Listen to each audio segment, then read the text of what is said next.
एक ऐसी घटना जिसने देश की सुरक्षा एजेंसियों को सचमुच सोचने पर मजबूर कर दिया।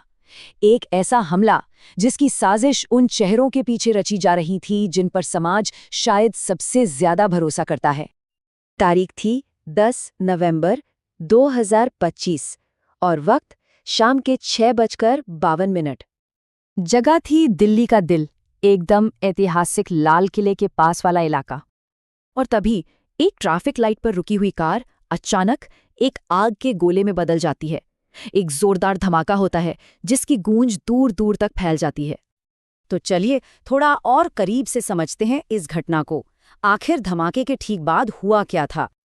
देखिए, ये धमाका हुआ था लाल किले के मेट्रो स्टेशन के गेट नंबर 1 के पास एक Hyundai i20 कार में। ब्लास्ट इतना पावरफुल था कि आसपास की कई और गाड़ियां भी इसकी चपेट में आ गईं, उनमें आग लग गई। चारों तरफ बस अफरा तफरी का माहौल था और जाहिर है प्रशासन ने भी फौरन एक्शन लिया और पूरी दिल्ली और आसपास के इलाकों में हाई अलर्ट जारी कर दिया। लेकिन सबसे बड़ा सवाल तो ये था कि ये कार वहां तक पहुंची कैसे? इस भीड़-भाड़ वाले इलाके में आखिर इसके पीछे की कहानी क्या थी? तो अब वक्त है उस दिन की टाइमलाइन पर नजर डालने का, क्योंकि यहीं से इस पूरी साजिश की परतें एक-एक करके खुलेंगी। तो कहानी शुरू होती है सुबह 8:04 पर। इसी वक्त ये कार दिल्ली में एंटर करती है। लेकिन जो सबसे चौंकाने वाली बात है वो ये कि दोपहर 3:19 पर इसे सुनहरी मस्जिद के पास पार कर दिया जाता है और ये कार वहां 1-2 घंटे नहीं बल्कि 3 घंटे से भी ज्यादा वक्त तक खड़ी रहती है।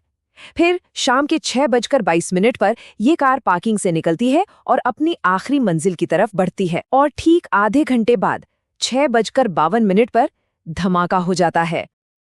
अब जैसे जैसे जांच आगे बढ़ी, एक बात बिल्कुल साफ हो गई थी, ये कोई मामूली कार एक्सीडेंट या सिलेंडर ब्लास्ट नहीं था। इसे फौरन एक आतंकी घटना के तौर पर क्लासिफाई किया गया। मतलब साफ था, ये एक सोची समझी साजिश थी। मकसद था दहशत फैलाना।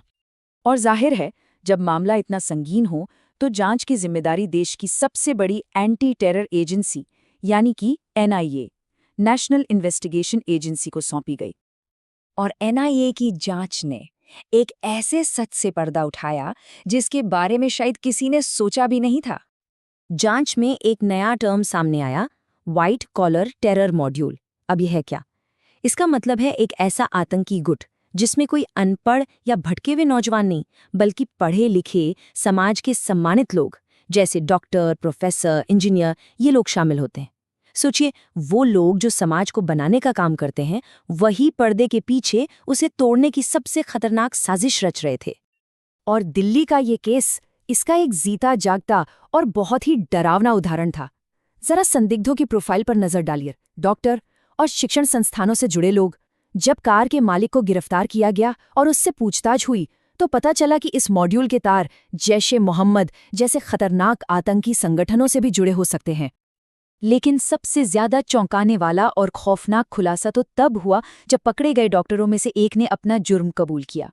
उसका बयान था, हमने भविष्य में एक बड़े हमले के लिए इस इलाके की रेकी की थी। मतलब साफ था, ये धमाका तो बस एक ट्रेलर था, एक शुरुआत थी। उनका असली निशाना तो कहीं ज्यादा बड़ा और तबाह करने वाला था। तो ये पूरी घटना अपने पीछे एक बहुत बड़ी और एक बिल्कुल नई तरह की चुनौती छोड़ गई है। और यही वो सवाल है जो आज सिर्फ सुरक्षा एजेंसियों के लिए नहीं बल्कि हम सब के लिए, पूरे समाज के लिए एक बड़ी चुनौती है कि जब आतंक का चेहरा डॉक्टर या टीचर का हो, जब नफरत की विचारधारा पढ़े लिखे सम्मानित नकाब के पीछे छिपी हो, तो उस अदृश्य दुश्मन को पहचाना कैसे जाए।